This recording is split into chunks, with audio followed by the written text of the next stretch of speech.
Good morning. So, I'm usually the one that brings the table up here and sits it down for Adam. It's a lot less pressure when all you have to do is put the table up and walk off. But now this morning, I'm the one stuck up here. And second of all, that video is not what we're going to be talking about today. So, apologize about that as well. I'm not creative enough to make a video. But for those of y'all who don't know me or are new to the church here, my name is Ryan Fox. I'm the newest elder here at We the Church, and as Drew calls me, he calls me the rookie all the time. So I'm probably at least sixth, probably seventh string up here today, if that makes any sense. For y'all sports people, hopefully that's not the case, and hopefully everybody can get something good out of what we're talking about today. But just a little bit of background about myself. I'm 42 years old. I'm just premature gray, so I'm not near as old as I look most of the time. I still fancy myself probably being about 21, 22. We were at some basketball games last night, and I was sitting there, I was looking around, and, we had a group of actually girls basketball players sitting right in front of us, and I was thinking, I don't feel like I'm that much different than them. And then I got to thinking, I could really be their dad. And it was pretty unfortunate. You know what I'm saying? Like it was like a something that hit me like a ton of bricks. And I guess I'm just gonna have to come to realization that I am getting older. So, but that being said, a little bit of background about myself. Like I said, my name's Ryan, my wife Lindsay, and I got two boys, Noah and Nash. Nash is 10, Noah's 13. We've been at church here for going on 3 years. And I'll just have to I'm going to try my best to stay on topic, stay focused, and to not cry. There's a couple times that I might cry, maybe right now off the bat. So We the Church has been such a life-changing transformation for our family. And that has to do with so many people that are sitting in this room and so many people that are on vacation that didn't invite us to go. So that shows what string we are in that too. So we're getting topped by everybody today. But the church has really impacted our life in so many ways. About 3 years ago, almost 3 years ago, in a couple weeks, I guess, we had a house fire. Our house burned down completely to the ground. At the time, it was March 27th, I think. My wife would know, but I think it was somewhere around there. And we were looking for churches. We had decided in January of that year that we needed to make a change because of our kids. We were looking for something different.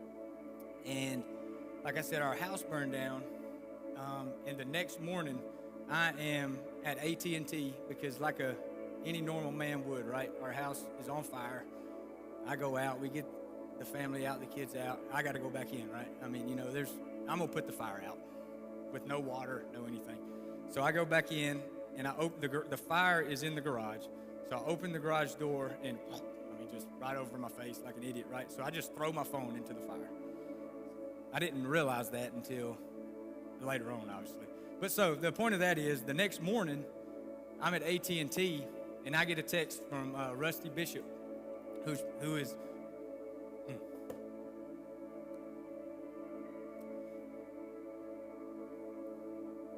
Lizzie's gonna be mad because I'm gonna cry over Rusty and not her.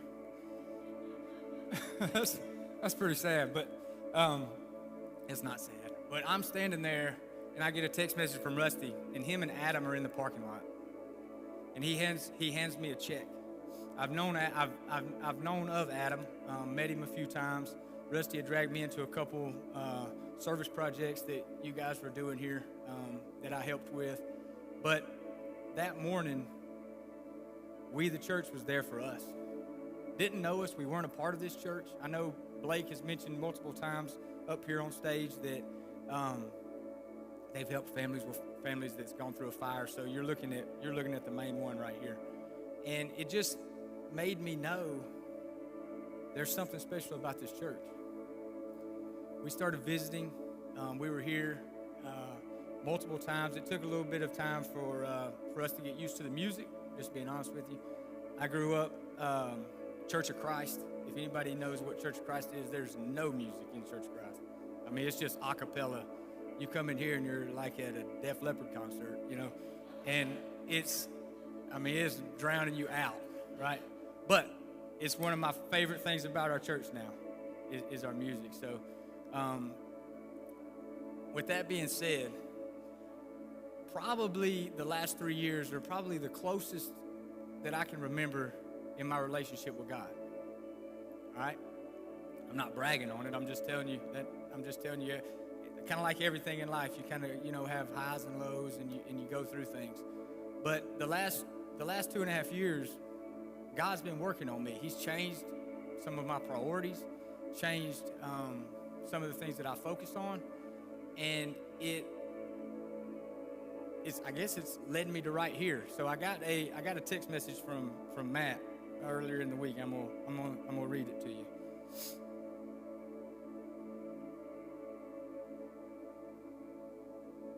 He said, "I'm praying for you this week, praying for you as you prepare this week. I'm sure you never thought you'd be a pastor one day, yet here you are. God's plans are always bigger and higher than we could ever ask or imagine." And that hit me like a ton of bricks too. I'm not going to read you the rest of it because it's a little sappy, and y'all don't want to know that us guys talk like that a little bit, right? So I've already proved that when I about cried about Rusty a minute ago. So we've had a few things going on in our family over the last couple months. And like I said, I've probably been at one of the highest levels that I can ever remember in my Christian walk. And there's been 2 or 3 things that's happened in our family that have just hit and kind of taken me back down and let me know that, hey, I need to surrender to God. I can't do this on my own. I can't take these battles and fight them on my own. I need something else. I need God. I don't know how many times that, I know y'all, everybody is like this, but we're rolling through life, we're doing our thing, and we're thinking, hey, I got this under control. Ryan, he can, I'm not that smart, but I think I'm smarter than I am, right?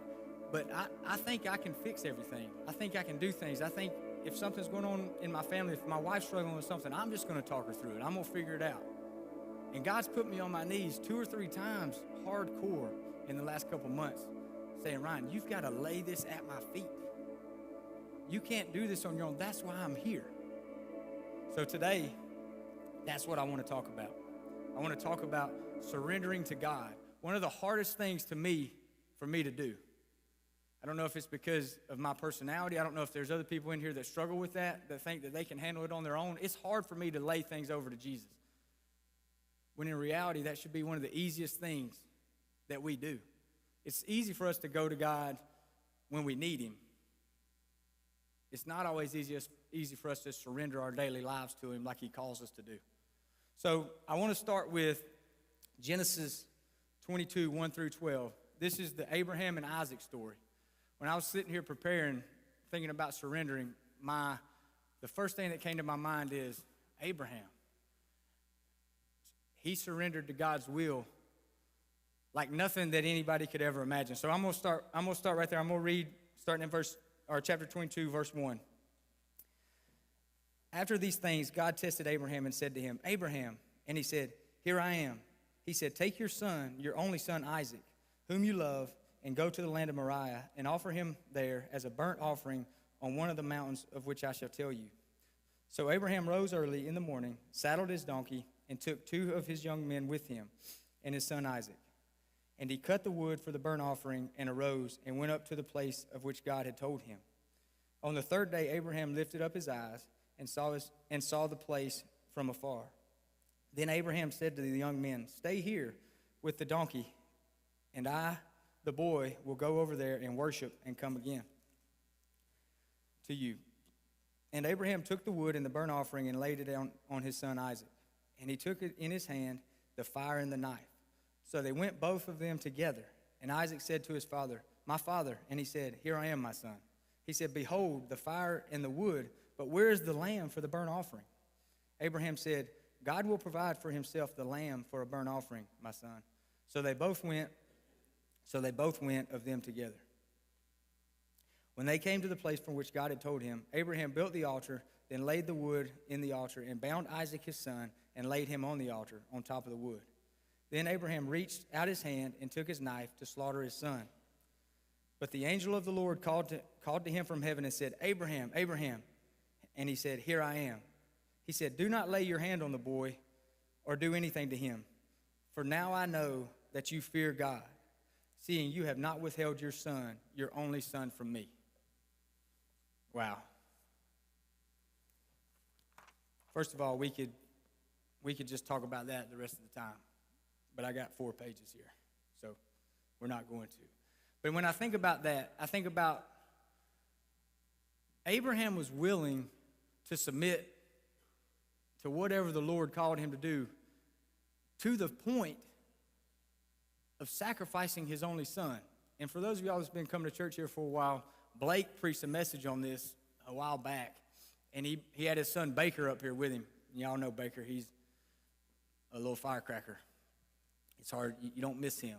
But he had him up here as an example, and he had Baker building the altar, which is what Isaac was helping Abraham do. Abraham's faith was so enormous that he was willing to trust God and submit completely to what he called him to do. Now, I know if God called down to me and said, hey, Ryan, you need to sacrifice one of your sons, I don't know. You know, my faith's probably not that strong. I'm just being honest with you. And probably most of us that are in here probably raise our hands and say we're the same way. But yet, Abraham knew, and in Hebrews, it foretells that a little bit of what he thought. Abraham basically thought that even if he did it, that God would bring him back to life. But still, that faith is undeniable, right? It's hard to fathom. And I know the story of Abraham and Isaac, probably most of y'all know. A couple chapters before, God had promised Abraham a son through Sarah, his first wife. They were both very old. Sarah, I think, was 100 years old when Isaac was born. And she promised God promised generations through Isaac. So these are promises that God had already given Abraham, yet he was willing to hear another command or another thing and trust that that's what God wanted him to do. He was willing to lay that over. And I'm sitting here thinking, Abraham is willing to give up his not his one son, but the son that he loves the most. And I'm not willing to give up the smallest things that happen in my daily life, right? We all are at work or at school. We get that phone call that throws our day off. Some of us get phone calls of some terrible news, something going on, and what do? I tell you what I do. I don't do. I'm getting better at it, I hope. But I don't initially take that news and hit the ground and pray. My brain starts working, and I'm like, how am I going to get out of this? What am I going to do? How do I need to solve this? That's not what God calls us to do. God calls us to lay it on him, surrender to him. Another part of this story is that Isaac, he calls him a boy, but in the story in the Bible, it's the stuff that I was reading this week was saying that Isaac could be anywhere from 12 years old to in his 20s to 30. 12 to 30 years old. So Isaac had to play a part in this too, right? I have a 13-year-old son, and it'd be hard for me to bound him up and put him on an altar if he didn't want to get there, you know? So Isaac was willing to surrender his will and his life to God's will. So you have two people in this story that were willing to lay everything down for God. And I'm talking about everything. We can't lay the smallest things down, and they were willing to lay everything down. So, moving on. what are some obstacles that prevent us from surrendering? To me, the number one thing that I can think of is pride. Pride gets in my way. Everybody else has probably different things, but pride gets in my way. So going back to what I was talking about earlier, like I said, we've had some things that have happened in our family in the last couple months, going back to probably December, a little bit before Christmas. And for the longest time, I was unwilling to turn that over, to ask for help. I saw it was really stuff that was going on with my wife at school. So my wife had the job that everybody wants, right? She was a teacher. She's a coach. She had the job of PE teacher. That's what everybody wants, right? Everybody wants to be the PE teacher. But yet, she decided about 3 years ago to become a school counselor. So I don't know about y'all. If you're not a school counselor, you don't understand. I'm not trying to be mean to you. You don't understand what they have to deal with and the stuff that they go through. We have no idea really what goes on in people's lives in Rome, Georgia, and Floyd County. Like just the craziness and the sadness that goes on. So she decided to give up the PE job where you play dodgeball and do all this stuff. That's my dream. Like I think if I could come back, I want to be a PE teacher, right? She gave that up because God was calling her to do something else. Well, in turn, that brings a lot of stress and a lot of stuff into her life, which then in turn brings it into our family. We were having this conversation a couple days ago, and I think it was a couple days ago actually, and she was talking about how she's going through all this stuff, and she's, and I said, no, we're going through this. I don't want to go through it, but I'm going to go through it with you, right? I'm listening to what you're going through, and I'm trying. So as a family, we're going through this. And this, like I said, I'm not going to get into any details, but a pretty serious situation that's going on. And looking back at it, I had way too much pride to even talk to anybody else about it, right? Not that I didn't pray to God and say, God, will you help with this situation? But we've got probably about 10. I'm probably in about 10 group messages from church. You know, anytime somebody else needs to be in it, we just make a new one. So we've got 15 group messages, and I'm going to hold off on that. I'm coming back to that later. All right, so I did realize that pride was what was not allowing me to turn this over to our elders group chat. All right, our elders group chat, we've got an elders group chat and an elders and staff group chat, and I'm telling you, they go all day. I respond once a day because, it's nonstop, which is good. That's not what I'm saying. But it's constantly people are asking for prayer. People are saying, hey, I got this going on in life. Can you help me with this? This is going on, blah, blah. Can you help me with this?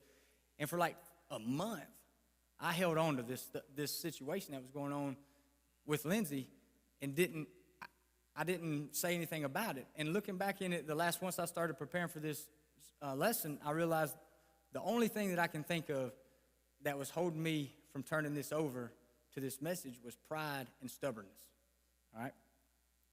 Number 2, trust and control. How many of us struggle with control? All of us, right? Probably.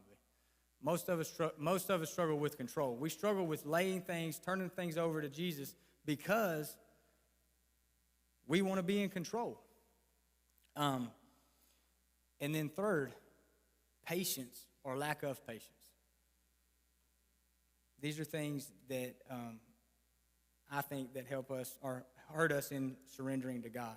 So in the patience part, we're not willing to give up our timeline. We're a I want this right now society. I want this. We see everything that's going on. We've got society is a me first society. We live in a me first society now for sure, 100%. I feel like. So when we feel that everything is about me, we want it right now, and lack of patience is something that I struggle with as well. And what I thought about in talking through this and studying through this is because we are waiting on something, doesn't mean God's not working on it. I don't know if that doesn't matter, if that makes sense to you. If we're waiting on it, doesn't mean that God's not working behind the scenes. His timeline is different than ours a lot of times. I want us to turn to Proverbs 3, 5, and 6. This is a passage that we've all heard a bunch of times if we've been in church. And it says, trust in the Lord with all your heart, and do not lean on your own understanding. In all ways acknowledge him, and he will make straight your paths. Trust in the Lord with all your heart. If we trust in the Lord with all our heart, we know that he has our best interest at heart. We know that he's working in our lives. It doesn't matter what we're doing. If we trust in God, he's working on us.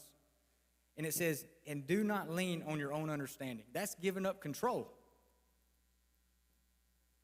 Anything that we think about, if we just open up the word, it hits us like a lead of bricks. Also, I want to read Romans 12, 1 and 2.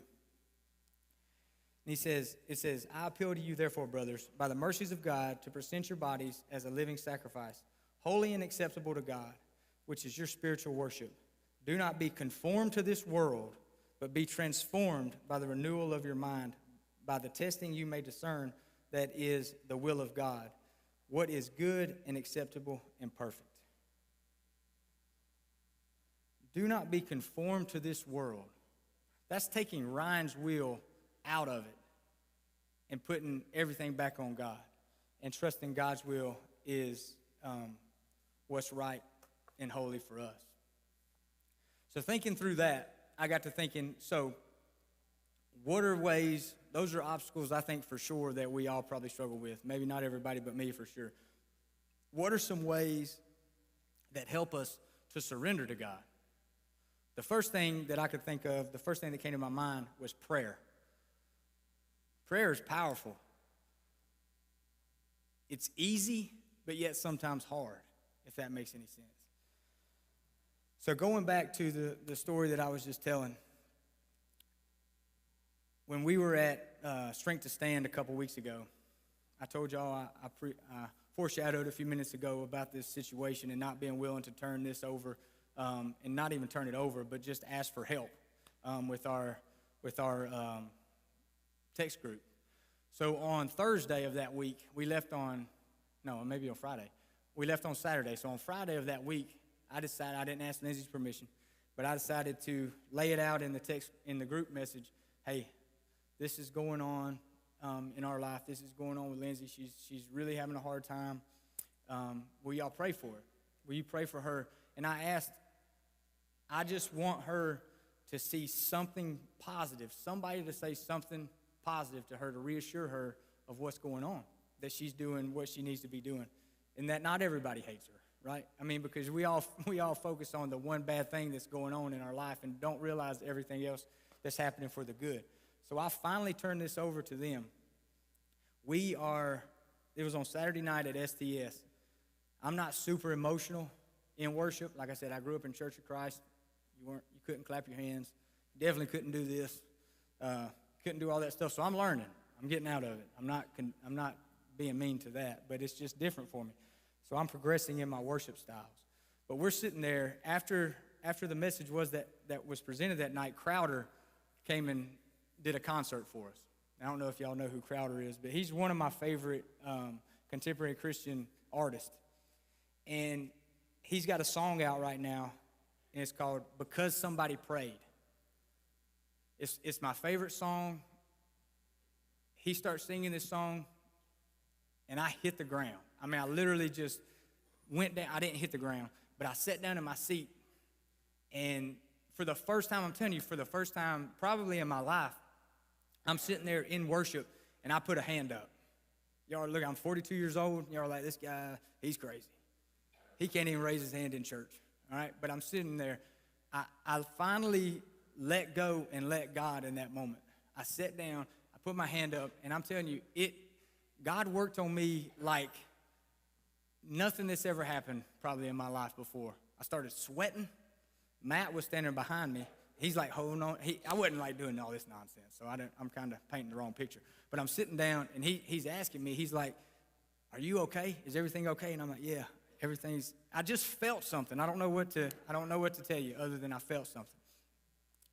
So after that's over, after the concert's over, I send Lindsay a message. I'm texting her, nothing to go through. We finally get in the van and it goes through, and she tells me, this is where I'm gonna have a hard time.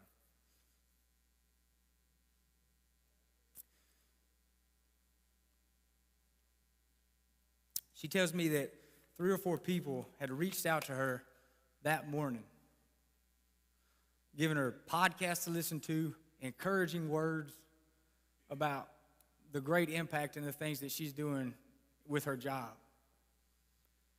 and gave her podcasts to listen to, and she'd been listening to them all day, and she was in a great spot.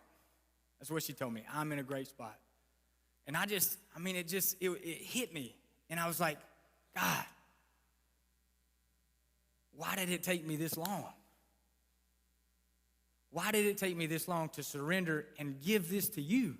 To get rid of the pride that I had, because I didn't want, I'm telling you the truth, I didn't want that group of people here, that I didn't want them to know that we were struggling. I mean, it makes me want to punch myself in the face, right?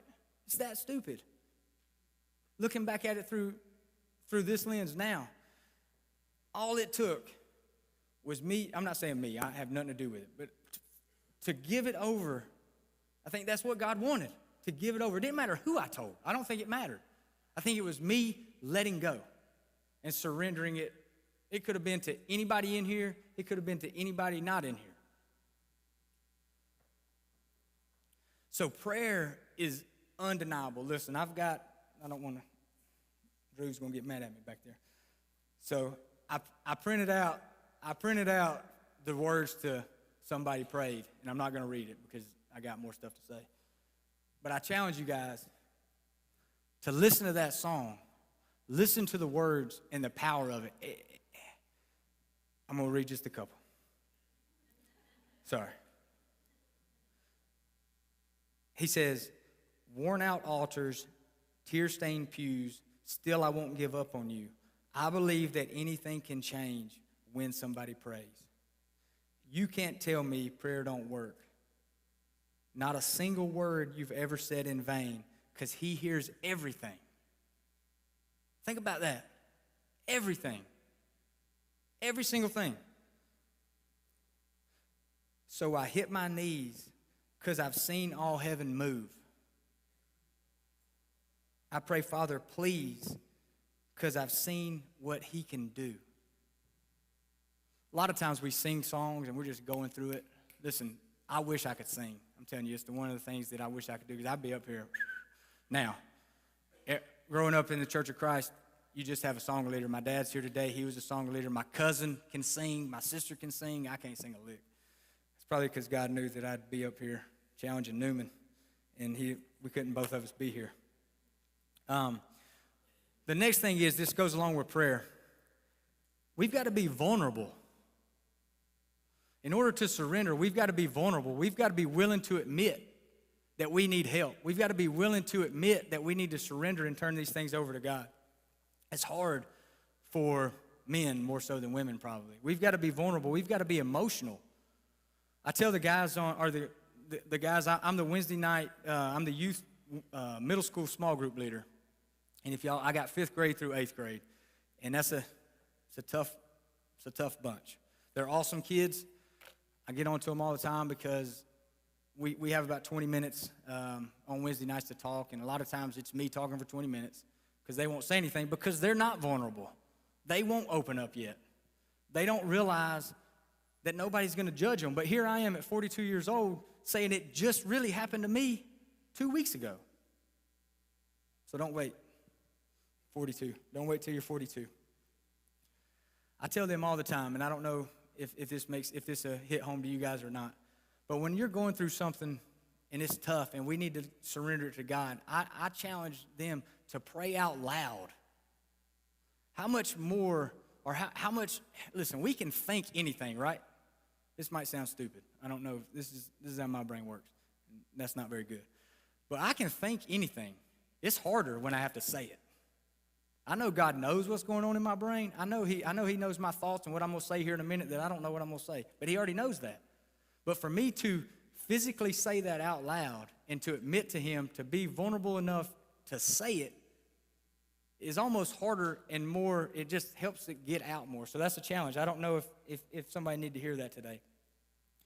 And number 3, take up your cross daily. Luke 9, this is something that I chose all verses that everybody's heard of before. Not on purpose, but I realized that this morning when I was going over it. I was like, every verse I chose are the famous ones.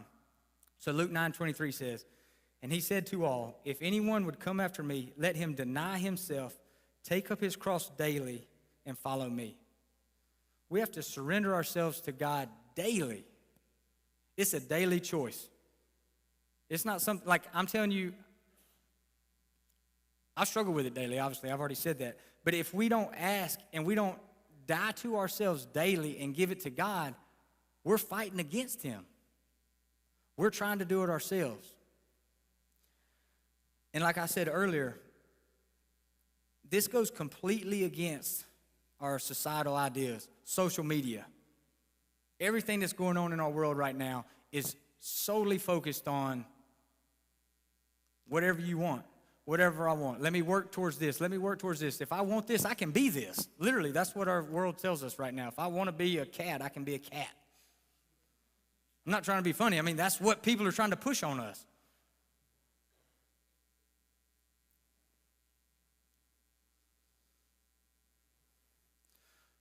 With that being said, our desires sometimes keep us from God. Our desires can fight against us to keep us from being where God wants us to be.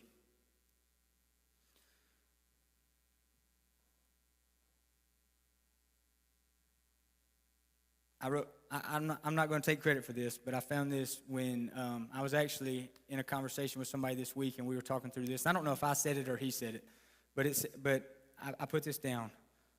We tend to forget how insignificant we are and how significant God is. A lot of times that's reversed.